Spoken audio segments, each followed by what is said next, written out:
Hi there, I'm Birgit O'Connor and welcome to my studio.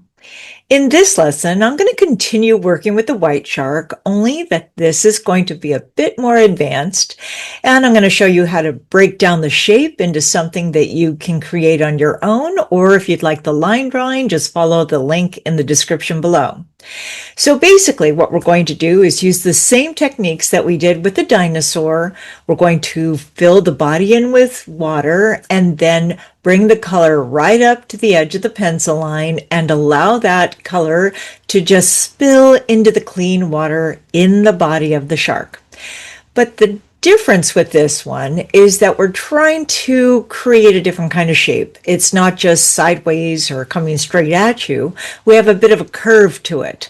So that's where we're going to work more with our shading, highlights, and values. And basically what we do is we establish a foundation and then we build upon that. So I think you're really going to enjoy this. You can apply this technique either to a shark or to a porpoise or really any animal or fish or subject that you have, even if it's a still life or a flower, anything. But it's something that I think is really going to be helpful for you. And of course, you can always do it your own way, but I just wanted to share a few techniques with you. So let's get started and have some fun. So let's start by breaking this down into the most simplest form. Think of the head as a big circle, the body a triangle, and then the tail another triangle. Then add your fins, mouth and teeth,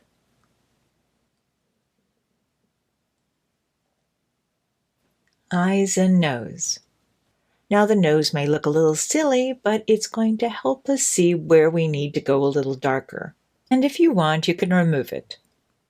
Now let's start painting. I already have my pencil sketch on the paper, then using a watercolor brush, I'm going to fill in the body of the shark with clean water. And I'll bring it almost right up to the pencil line, because if I go to it, what can happen is that I won't have a nice clean edge. Now to show you how much water I'm using, let's take a look at how shiny the surface is. And if you look really close, you can see that dry space between the pencil line and the water. Then in my palette, I'm going to mix some color. Now you can use a plate or a watercolor set, whatever you have, but I wanted you to see what I use. I also want you to notice how much water I'm using. I'm not digging into the wells or trying to grab a lot of color. I'm trying to keep it light. And now I'll bring the brush with the color right up to the pencil line. Now you might be looking at this thinking, gosh, there really isn't a lot of color, and how can you possibly get a shark out of this? Don't worry, we'll get there. Now since I'm painting a white shark on white paper with a white belly, how in the world am I going to make that stand out? That all has to do with using these very light values. And to make it interesting, I'm even going to throw a little purple in there. It doesn't have to be much, just a little. Now, if your color isn't moving or you feel that it's stuck, lift and tilt your paper and move it around. Now that I have a really good idea of where I'm going to place my color, I need to get this a bit darker. So all that means is I'm going to use more color, add it to what I have in the palette, and then apply it to the wet surface on the shark. Now you may have noticed white sharks have a gray back and a white belly. So we need to separate those two areas with a simple line. And to give him some shape and to help him pull away from the paper, let's add some color right along his belly. Then let's let this dry for just a minute. And let's go a little darker with our color. So I'm going to use a darker blue, a brown, and even a little purple. Basically, we just want more color. And this time I'm going to take my brush and apply the color to dry paper and go right along the edge. And then with a clean damp brush, I'm going to soften the stroke. Now this can get a little tricky, so you may need to practice. Then to separate the gray back from the white belly, I'm going to paint a little line right across the middle. So as I do this, I need to work fairly quickly. So what that means is once I apply the stroke, I need to take a clean damp brush and soften the edge of color. Then we'll do the same thing for the fin and bring some of that darker color down there too.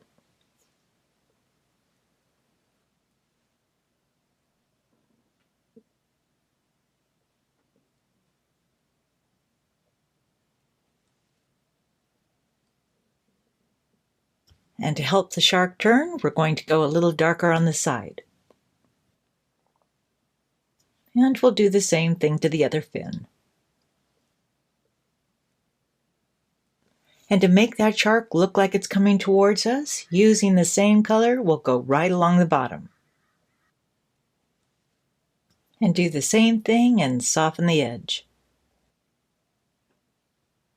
At this point, it doesn't really look like a scary shark. It seems more like a porpoise or dolphin. And you can use the same technique to paint one of those. Now I'm just going to continue what we've been doing and build the color.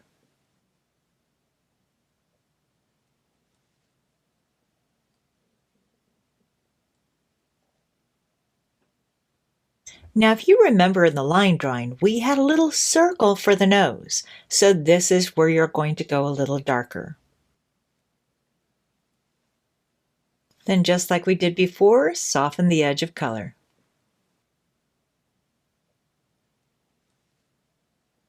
And for the mouth, let's give him a smile.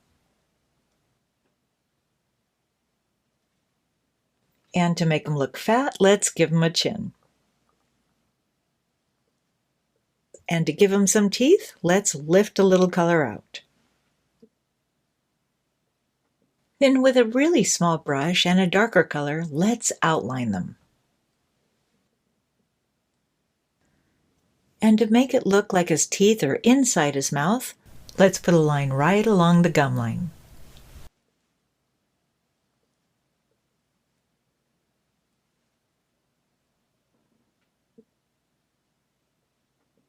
Then with our small brush, let's add her eyes and more color to her nose. And a bit more color just under her chin. Maybe just a little more to the back and inside her mouth. And now we've got a great painting of a white shark. Well, thank you so much for joining me today. I hope you feel that you learned a lot and that you now have a better idea of how to shape a shark, and you can even apply it into your own paintings. So until next time, have fun and happy painting.